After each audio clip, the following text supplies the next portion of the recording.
c'est vos propos que je cite, la calomnie étant l'apanage de ceux qui sont dépourvus de maturité démocratique, nous les laissons au jardin d'enfants de la démocratie. À qui vous vous adressez?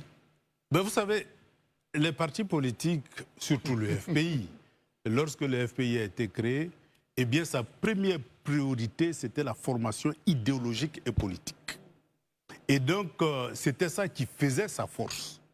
Et donc, on disait, je suis FPI, mais je ne suis pas Gbagbo.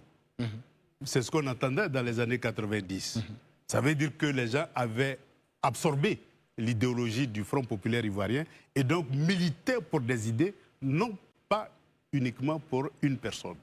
Mais lorsque la formation idéologique s'est éclipsée, aussi bien au FPI que pratiquement dans tous les autres partis politiques, eh bien, il y a eu une succession de militants qui n'avaient plus accès à la formation idéologique.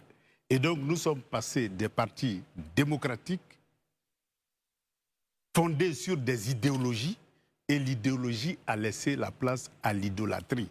Et dans tous les partis politiques. On aimerait bien comprendre cette phrase, monsieur Amadomelo. L'idéologie a laissé place à l'idolâtrie. S'il vous plaît, messieurs, on va l'écouter. C'est vrai que c'est ça. Mais c'est inquiétant d'entendre cette phrase-là. C'est la réalité. Il y a un désert de formation politique dans les partis politiques, ce qui fait que ceux qui arrivent ne croient qu'en des individus. Et même si l'individu dérive de la ligne idéologique, eh bien on suit l'individu au détriment de l'idéologie. Regardez un peu vous-même, on initiait le débat démocratique, on m'accuse d'avoir fait des propositions. Dans un parti démocratique, ça devait être accueilli avec joie, parce que c'est l'occasion de débattre. Mais dès lors qu'on refuse le débat démocratique, mais ça veut dire qu'idéologiquement, on est en décalage.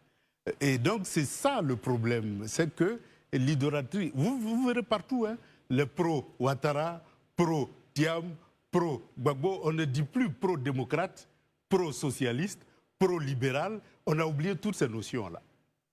Or, c'est ça qui doit fonder les partis politiques. Mais ce n'est pas les individus, puisque les individus ont une durée de vie limitée. Et donc, si on disait, par exemple, que tous les partis socialistes au monde étaient des pro-Karl Marx, il est bien évident que Karl Marx, il est mort il y a longtemps. Bien sûr. Voilà. Mais ce qui a survécu, c'est l'idéologie socialiste. Très bien. Daouda,